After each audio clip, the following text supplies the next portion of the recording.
Ever since Chinese President Xi Jinping secured his third term in power in the fall of 2022, he has had a rough time. Shortly after his reappointment, street protests pushed him to abruptly abandon his signature zero-COVID policy. After a quick reopening bump in early 2023, the economy has progressively slowed, revealing both cyclical and structural challenges. Investors are leaving in droves, with foreign direct investment and portfolio flows reaching record lows. Meanwhile, Xi Jinping has fired his hand-picked ministers for defense and foreign affairs in the wake of allegations of corruption and worse. His military bungled its balloon intelligence collection program, precipitating an unwanted crisis after a stray balloon floated over the continental United States for days in early 2023. And now Xi Jinping is conducting a historic purge of military and defense industry personnel linked to China's missile forces. Amid all this, the United States has continued to expand its alliances with China's neighbors and countries outside the region. These and other events have fueled the claim that China is stagnating, if not in permanent decline. Some scholars now argue that the world is witnessing peak China and that the country's accelerating decline may lead it to lash out. Welcome to the age of peak China, wrote the political scientists Hal Brands and Michael Beckley in Foreign Affairs in 2021. China is tracing an arc that often ends in tragedy, a dizzying rise followed by the specter of a hard fall. Commentators, including the author and investor Ruchir Sharma, have begun to speculate about a post-China world. Even U.S. President Joe Biden got in the game, stating in August 2023 that China is a ticking time bomb that doesn't have the same capacity that it had before. These views are both ill-advised and premature. Xi Jinping still believes China is rising, and he is acting accordingly. He is committed to achieving the China Dream, his longtime slogan for national rejuvenation. He intends to reach this goal by 2049, the 100th anniversary of the founding of the People's Republic of China. If China is peaking, there is little evidence that Xi Jinping sees it. In fact, many Chinese elites, including Xi Jinping, believe it is the United States that is in terminal decline. For them, even if China is slowing down, the power gap between the countries is still narrowing in China's favor. If Xi Jinping did have concerns, he is unlikely to share them internally out of fear that doing so would generate criticism or even opposition.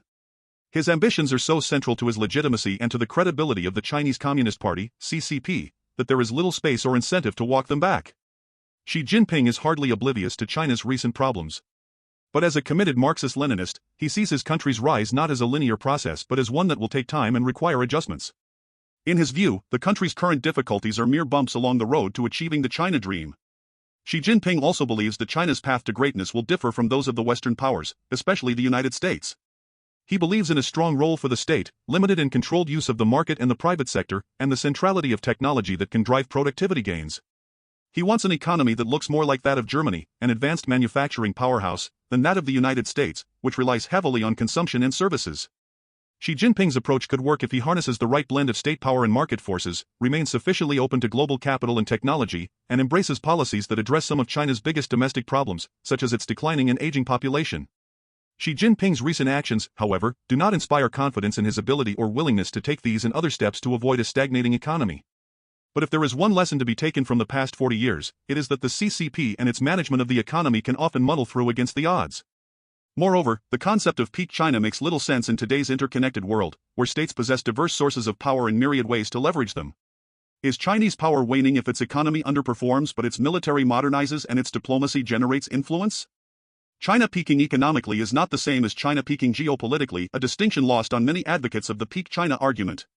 And even if China has reached some undefined upper limit of its power, influence, or economic growth, Chinese and American leaders probably would not realize it until years later.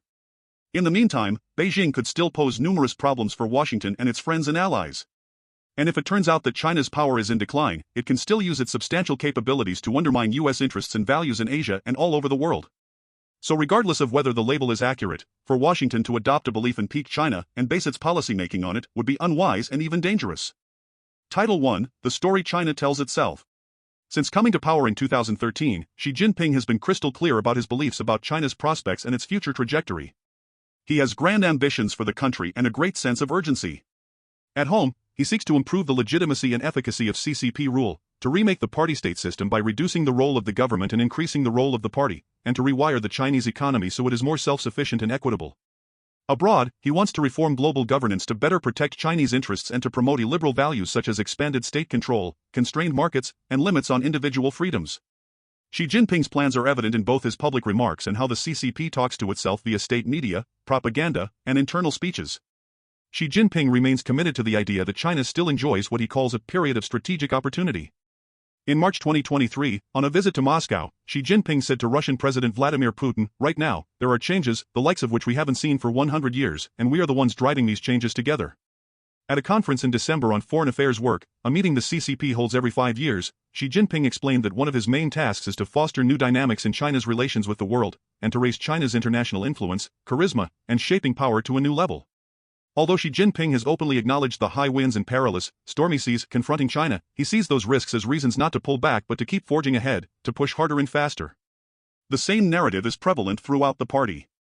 The CCP's official history of the last 100 years, released in 2021, stated that China is closer to the center of the world stage than it has ever been and that it has never been closer to its own rebirth.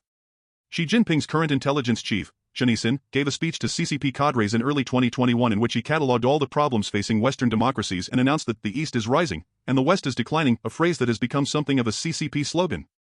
Xi Jinping echoes this sentiment whenever he highlights the growing appeal of what he calls the China solution or China's wisdom. The CCP's ambitions are propelled by a complex mix of victimhood, grievance, and entitlement. Like other Chinese leaders who have emerged from the CCP system, Xi Jinping was raised on tales of the century of shame and humiliation that China suffered under foreign domination. National security has emerged as an overriding priority, newly shaping a broad variety of policies, especially economic ones. Everywhere he looks, Xi Jinping sees threats to divide and westernize China and the danger of color revolutions. His fears have only intensified in recent years, driving China closer to Russia and other illiberal powers. In his December speech to Chinese diplomats, Xi Jinping noted that external forces have continuously escalated their suppression and containment against us. This fearful posture explains why the CCP now casts economic development and national security as priorities of equal importance, a position that would make former Chinese leader Deng Xiaoping turn over in his grave given the overwhelming priority Deng Xiaoping put on growth and development. Title 2, Actions Speak Louder Than Words.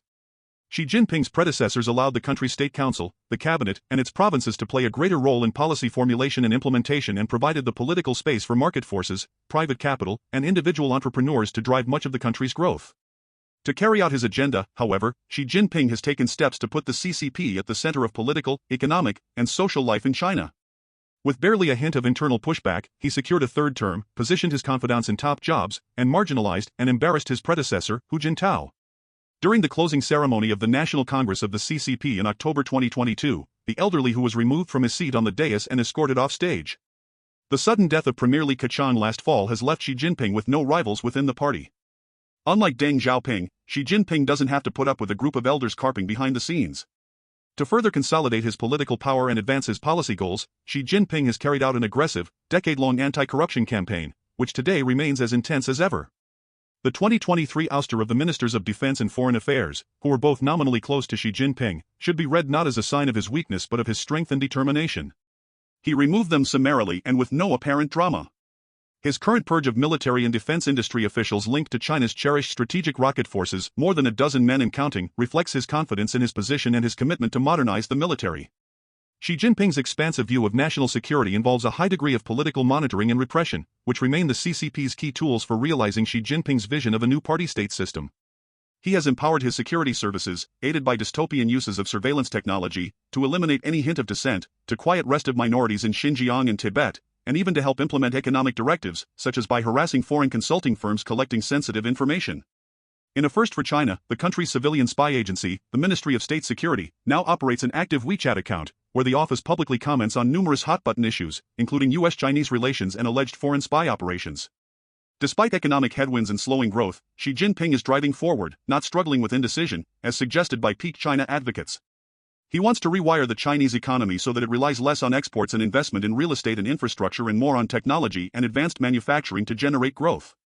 That's why he is investing so much in clean energy technology, electric vehicles, and batteries, which some China watchers are calling the new three drivers of growth. The old three are property, infrastructure, and processing trade. Xi Jinping believes that shrinking the overheated property sector has been a painful but necessary step in reallocating capital to achieve economic transformation. In truth, Xi Jinping is not merely comfortable with the current economic underperformance, he is actively promoting it. This is one of the main reasons the stimulus to date has been so modest. For him, the economy is simply suffering growing pains as it becomes stronger and more sustainable. To be sure, that belief raises the question of whether Xi Jinping is receiving reliable information about the depth of the structural and cyclical challenges weighing on the Chinese economy. Nonetheless, Xi Jinping has embraced austerity and tried to revive the spirit of sacrifice, self-reliance, and egalitarianism that characterized earlier eras of Maoist rule, for example, encouraging recent university graduates to relocate to the countryside instead of staying in cities to make their careers. Many of Xi Jinping's policies have been poorly conceived and implemented. But that partly reflects the fact that he is trying to balance multiple and often contradictory objectives and his decision-making is too centralized. But it is critical to understand that Xi Jinping and other CCP leaders don't see their country as declining. Instead, they see themselves as making hard choices to restructure the economy so that China can propel itself toward its modernization goals. Title 3, Go Big or Go Home. Xi Jinping sees China as ascendant globally and believes that now is the time to push for an even bigger role on the world stage. He is persisting with the Belt and Road Initiative, Beijing's enormous infrastructure and investment program, despite frequent financial losses that often generated local backlash. In 2023, China succeeded in expanding the BRICS, a bloc of major emerging economies named after its initial members, Brazil, Russia, India, China, and South Africa, adding 5 new countries. This is part of Xi Jinping's effort to provide an alternative to the West and its rules-based liberal international order. Xi Jinping is backing Putin in his war in Ukraine, helping him rebuild Russia's defense industry and civilian economy. China is carefully navigating wars in Europe and the Middle East, avoiding Western sanctions and eschewing responsibility, all while maintaining influence in both regions. Xi Jinping now proudly promotes a somewhat inchoate tripartite vision of global order that seeks to challenge U.S. dominance and Western rules and norms. In the last 2 years, he has announced the Global Security Initiative, the Global Development Initiative, and the Global Civilization Initiative. Xi Jinping's goal is to make China the central actor in a transformed international system that is less liberal and less rules-based and that accedes to Chinese preferences, especially on priority items such as Taiwan, territorial disputes, and human rights. Xi Jinping is actively recruiting countries to adopt this anti-Western vision, which is the impetus behind the BRICS expansion and joint efforts with Brazil, Russia, and others to try to reduce the global influence of the US dollar. When Xi Jinping has faced headwinds, his policy pullback has been minimal, and the adjustments have been narrow and targeted. He abandoned zero COVID virtually overnight without any kind of new vaccination program, resulting in thousands of deaths yet no political or social repercussions. The removal of the defense and foreign ministers last year did not disrupt either ministry. After being halted by the spy balloon crisis, US-Chinese diplomatic and military talks are back on track. Despite the upheaval in the Chinese military strategic rocket forces, Xi Jinping's plans to quadruple China's nuclear forces continue and could fundamentally alter US-Chinese relations. On the economy, Xi Jinping reluctantly adopted more fiscal stimulus, including steps to boost consumption, but nothing close to the kind of big bang moves that would derail his vision of China becoming an advanced manufacturing superpower. As he shrinks the property sector and pushes state-directed investment strategies, Xi Jinping has remained indifferent to the sentiments of foreign investors who push for more stimulus and structural reforms. The Chinese government's effort to rescue the country's tanking stock market by buying stocks is just the latest example of Xi Jinping's commitment to state-led development. His modest responses to some of China's biggest structural problems, such as its deeply indebted provinces and its growing demographic deficit, are worrisome.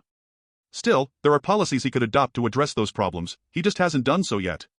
After a particularly difficult period brought about by the COVID-19 pandemic and the war in Ukraine, Xi Jinping has stabilized his key relationships, including with the United States, the United Kingdom, and Australia. But he has not given away much to do so.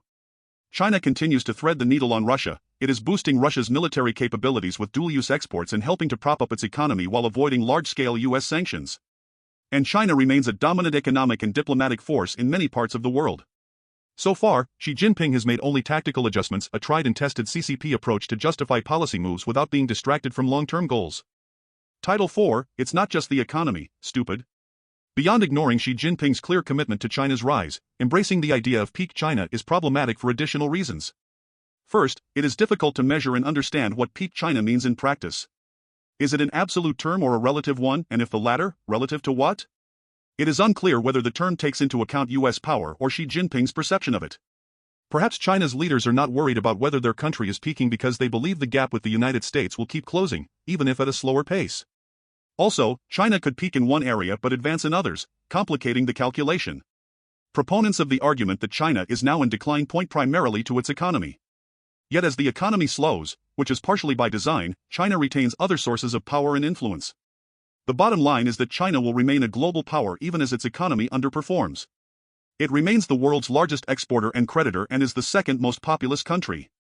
It is also the center of innovation for some of the most important emerging industries, such as batteries and electric vehicles. It still produces or refines well over half the world's critical minerals. China possesses one of the largest and most advanced militaries in the world, with expeditionary capabilities and a growing overseas footprint. It is in the process of expanding its nuclear arsenal, supplementing it with conventional intercontinental ballistic missiles and advanced hypersonic missiles. The military may also be moving to a more aggressive launch on warning nuclear weapons posture. In terms of its diplomatic strength, China is at the center of global politics, with a seat at the table during every crisis. Xi Jinping has deftly used China's investments in infrastructure abroad to create a network of economic ties that generate geopolitical influence. China's incipient alignment with Iran, North Korea, and Russia could determine the future of global stability. On almost every transnational challenge, Beijing can both contribute to progress and disrupt it, a position that it deftly leverages to advance its interests and avoid unwanted burdens. With the second largest economy in the world in terms of GDP and deep ties to countries all over the world, Xi Jinping may make meaningful progress in shaping global rules and norms and undermining U.S. influence even as China's economy slows. Chinese narratives about history and contemporary geopolitics resonate in the developing world, and Beijing is only getting better at promoting them. In short, either China is not peaking or the idea of peak China doesn't explain much about the challenges posed by China in the 21st century.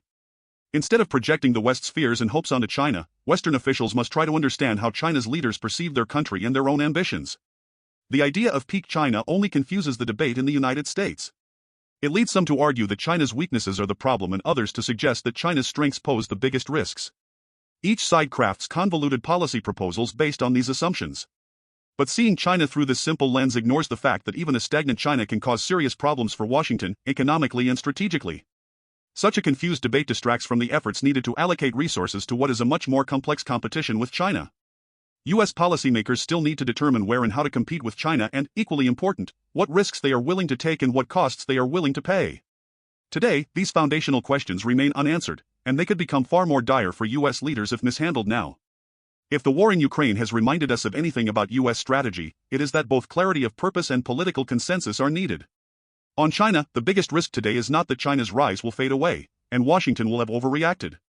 Instead, it is the possibility that the United States will fail to build and sustain support for a long-term competition across all dimensions of power.